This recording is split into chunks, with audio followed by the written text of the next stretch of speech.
इस पे हाथ लगाना है तो कम से कम 3 मिनट के बाद हाथ लगाना है इस पीसीबी के ऊपर। 3 मिनट तक सप्लाई रहती है। तो अभी देखते हैं कितनी सप्लाई है, पता नहीं कितनी देर हो गई बंद करे हुए। तो सप्लाई है या नहीं वो चेक कर लेते हैं।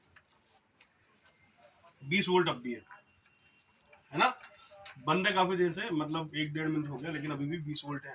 देखो 20 खत्म नहीं हो रहे हैं, तो 20 वोल्ट पे आपको झटका लग सकता है। बिल्कुल सर। तो ये क्या कर रहे हैं दोनों। मैं ऐसी वीडियो बहुत सारी है यूट्यूब पे, बता देंगे तुम्हें हमारी। ठीक है, ये वोल्टेज धीरे धीरे खत्म हो जाएगी, तो इसीलिए हम बोलते हैं कि इसको 3 मिनट के बाद ही हाथ लगाना है, उससे पहले हाथ नहीं लगाना। ठीक। और जब भी मेरे को पीसीबी वगैरह टेस्ट करना है तो यहाँ पर 3 स्क्रू होते हैं, 1, 2 और 3। जब आप इन तीनों को खोल लोगे तो ये पीसीबी हमारी बाहर आ जाएगी इस कवर से। आ गई। यहाँ पर एक लॉक है, बस इसको इस तरीके से प्रेस कर दो और ये लग रहा है। नहीं वो ये आ गया। अब मैं इसको इस तरीके से बाहर ले सकता हूँ।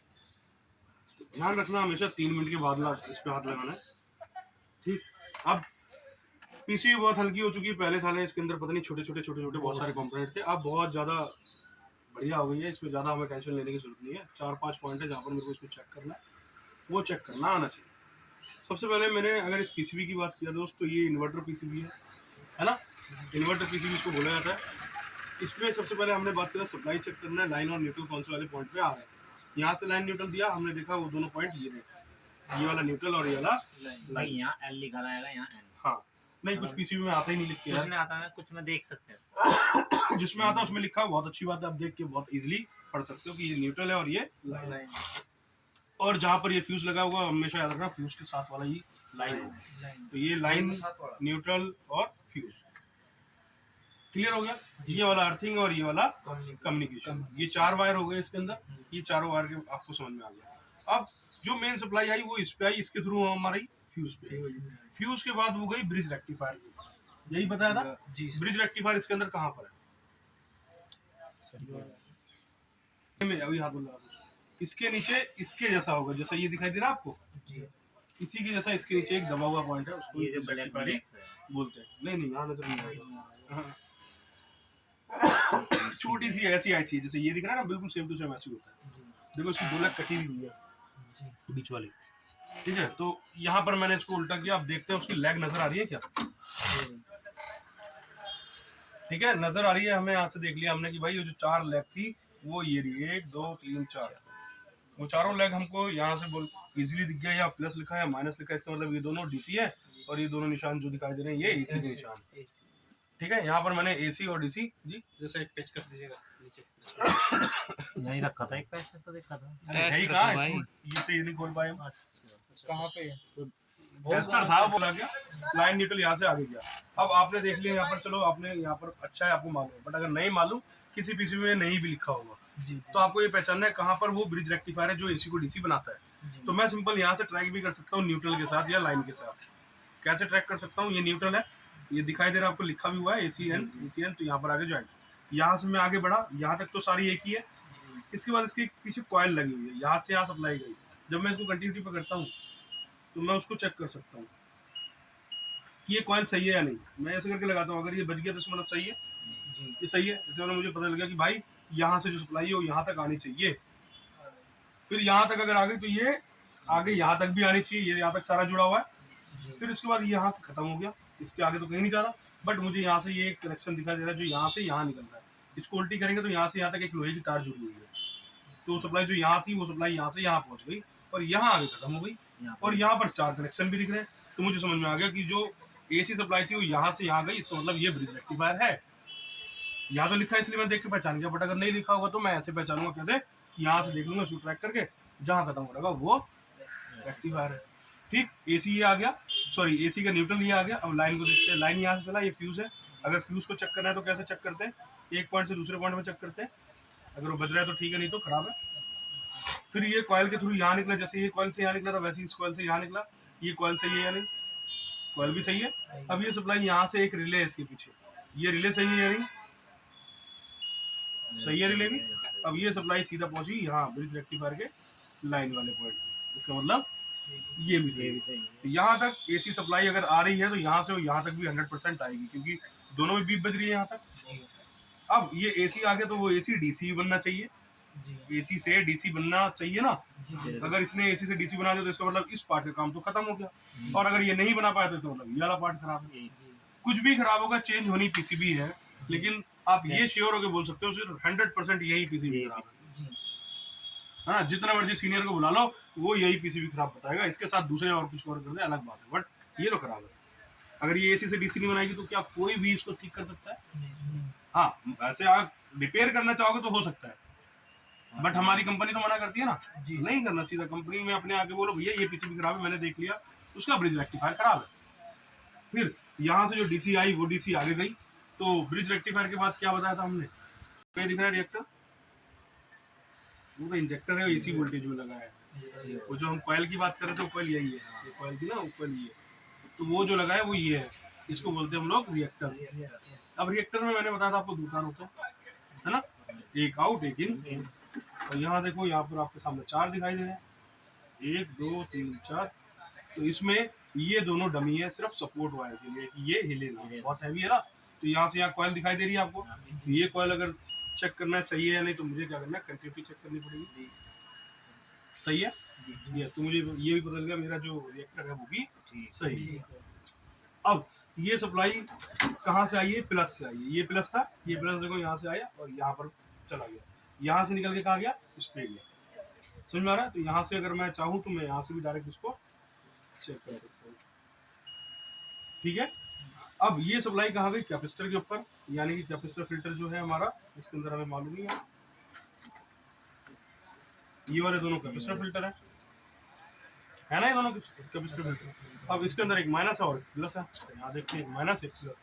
तो ये वाला पॉइंट देखो हमें लिखा हुआ है प्लस, और ये वाला माइनस, ये प्लस और ये माइनस। अब इस पे जब मैं चेक करूंगा तो यहाँ लगभग कितने वोल्टेज आने चाहिए, 360। जब मेरा एसी चालू होगा, अभी चालू नहीं होगा तो 340 345 के आसपास मेरे को यहाँ पर मिलेगी। अब इसके बाद मैंने बोला आईपीएम, आईपीएम भी हीट सिंक के अंदर होता है, हीट सिंक के स्क्रू ये 4 है। तो इसी के अंदर एक ब्रिज रेक्टिफायर था और दूसरा ये रहा आईपीएम, जहाँ से यूडब्ल्यू आउट होता है। ये यूडब्ल्यू आउट कर रहा है आईपीएम। आईपीएम को चलने के लिए कितने वोल्ट चाहिए, 15 वोल्ट। तो वो 15 वोल्ट हम यहाँ से देख सकते हैं, लिखा हुआ 15।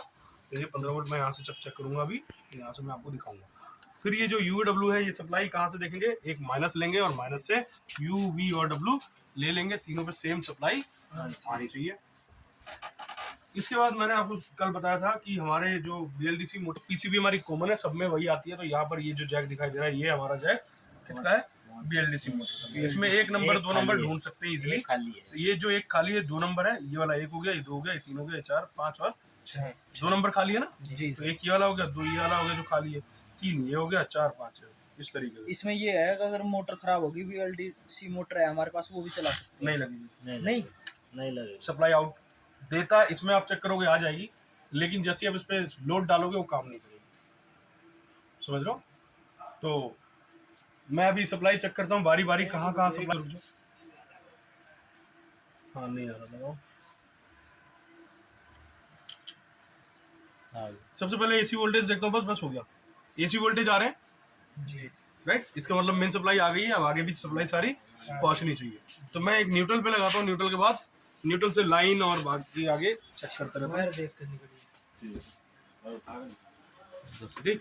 इसके बाद मैंने ये फ्यूज पे चेक किया, फ्यूज भी सही है जी, फ्यूज लगा ना यहाँ से यहाँ तक, मैंने फ्यूज पे भी लगा लिया, फ्यूज भी सही है। अब ये सप्लाई ब्रिज रेक्टिफायर तक पहुंची या नहीं पहुंची, तो मैं यहाँ पर देखता हूँ दोनों पे आ गई। इसका मतलब ब्रिज रेक्टिफायर तक सप्लाई पहुंच गई है। अब इसको एसी से डीसी बनाना चाहिए, बस एसी का काम खत्म, एसी की सप्लाई चालू। अब यहाँ पर देखते हैं, ये माइनस है, माइनस में काला और प्लस में लाल, तो लगाते हैं 335, कुछ वोल्टेज बढ़ के बन गई जी। यहाँ पर मैंने देखा कि ये ब्रिज रेक्टिफायर भी ठीक है। अब ये ब्रिज रेक्टिफायर से जो सप्लाई निकली वो कहाँ गई, रिएक्टर में गई। तो रिएक्टर में जो जाती है प्लस पॉइंट से जाती है, अगर प्लस से जा रही है, अगर मेरे को रिएक्टर चेक करना है तो मैं एक माइनस में लगाता हूँ, और बाकी प्लस रिएक्टर के एक पॉइंट में लगाता हूँ 335। अब अगर रिएक्टर खराब होगा तो यहाँ से मेरे को पता चल जाएगा, यहाँ सप्लाई नहीं आएगी, सप्लाई आ रही है, इसका मतलब ये रिएक्टर सही है ना। अब रिएक्टर के बाद ये सप्लाई कहाँ पहुंची, कैपेसिटर पे। तो कैपेसिटर पे प्लस और माइनस होता है, तो 339 वोल्टेज इस पे भी आ रहे हैं जी, और प्लस माइनस यहाँ पर भी होता है। देखो अगर मैंने प्लस और माइनस उल्टा लगा दिया, प्लस में तो वो माइनस काला और माइनस में लाल, तो क्या होगा, यहाँ माइनस आ जाएगा। यहाँ माइनस आ जाएगा। रीडिंग सेम होगी, सिर्फ यहाँ माइनस आ जाएगा। ये देखो, इसको वापस चेंज करते हैं, देखते हैं वो माइनस जाता है या नहीं जाता। चला गया। हो गया, तो इसके वाले में क्लियर हो गया कि भाई यहाँ पर जो था वो सारी चीज सही है। अब इसके बाद मैंने कहा आईपीएम को चलने के लिए कितने वोल्टेज चाहिए, 15। तो मैं एक माइनस पे लगाता हूँ, बाकी यहाँ पर पॉजिटिव पे लगा के देखते हैं 15 वोल्ट आ रहे हैं। 15 आ रहे हैं, तो इसका मतलब ये सप्लाई आईपीएम तक जा रही है। अब वो सप्लाई आईपीएम वापस दे रहा है या नहीं दे रहा है। आईपीएम किसको सप्लाई देता है, यूवीडब्ल्यू को, कंप्रेसर को। तो इस पे जो सप्लाई आएगी सेम आनी चाहिए। ये मीटर थोड़ा सा काम गड़बड़ कर रहा है, 14.9 आ रहा है यहाँ पर भी 14.98 आ रहा है यहाँ पर, ठीक है। अगर मैं इस पे एसी वोल्टेज चेक करना चाहूँ तो मैं एसी वोल्टेज भी देख सकता हूँ। तो एसी पे करने के लिए मुझे न्यूट्रल लेना पड़ेगा। एसी में न्यूट्रल होता है ना, और डीसी में माइनस होता है। तो मैंने एसी लगा दिया और एसी पे न्यूट्रल लिया। न्यूट्रल के साथ मैं चेक करता हूँ यूवीडब्ल्यू पे कितने वोल्टेज आ रहे हैं। 119 आ रहा है जी, 119 जी, 119 सेम है लगभग जी सर। सब पे सेम है। तो इसका मतलब वो जो मेरा आईपीएम है वो सप्लाई पास कर रहा है, और मेरा आईपीएम भी ठीक है, आईपीएम में कोई खराबी नहीं है। तो जब ये चलेगा, कंप्रेसर ऑन होगा, तो यहाँ पर वोल्टेज होगी 177 वोल्ट डीसी। ये जो मैंने अभी सप्लाई बताई, सारी सप्लाई आपको याद होनी चाहिए, आपकी कॉपी में होना चाहिए, ठीक है। और जब भी आप कस्टमर के यहाँ चेक करोगे तो सारी सप्लाई एक एक करके चेक करना पड़ेगा। क्लियर है जी, ठीक है। अभी आपको मैंने बोला था बीएलडीसी मोटर भी है इसके अंदर। तो बीएलडीसी मोटर का जो जैक है उस पर भी मैं आपको सप्लाई चेक करके दिखा देता हूँ। तो वो जो जैक था, वो जैक यहाँ से स्टार्ट था, इस वाले पॉइंट से स्टार्ट हो गया, इस पॉइंट पे खत्म हो रहा था। तो इसमें इसके बीच में कौन सा एक पॉइंट खाली है, ये वाला खाली है। जी, तो इसका मतलब एक कौन सा हुआ, इधर या उधर, ये वाला एक हो गया, और 3 पे। अब मैं 1 और 3 पे लगाता हूँ। कितने वोल्टेज थे, 300 कुछ वोल्टेज, सॉरी अब चालू करना पड़ेगा। आ गया 340। और तीसरे और चौथे पे 15, तीसरे और छठे पे 5 आएगा भाई, कैसे नहीं आएगा, 3.3। 3.3। तो इसका मतलब यहाँ पे सप्लाई आ रही है जी सर। अगर इसमें डीसी मोटर होती तो अगर यहाँ पर लगाते तो चल जाता, बट इसमें क्या है, ये एसी को सप्लाई दे रहा है, तो वो थोड़ी जैसे ही मैं इस पे लोड डालूंगा वो सप्लाई खत्म हो जाएगी और मोटर नहीं चलेगी। क्लियर है। अब सेंसर की मैंने बात किया था, इंडोर में सेंसर कितने वोल्टेज से चल रहे थे, वोल्टेज से चल रहे, बताया था ना मैंने कितने वोल्टेज से चलेंगे, देखते हैं। ये तो 3 वो लगाने पे हटाने पे 3.1 था ना, 3.3 बोला था, तो 3.2 हो गया। जी सर।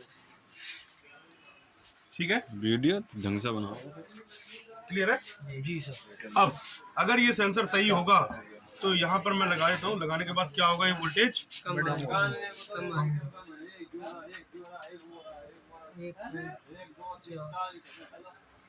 ड्रॉप होनी चाहिए ना, हो गई 2 पॉइंट कुछ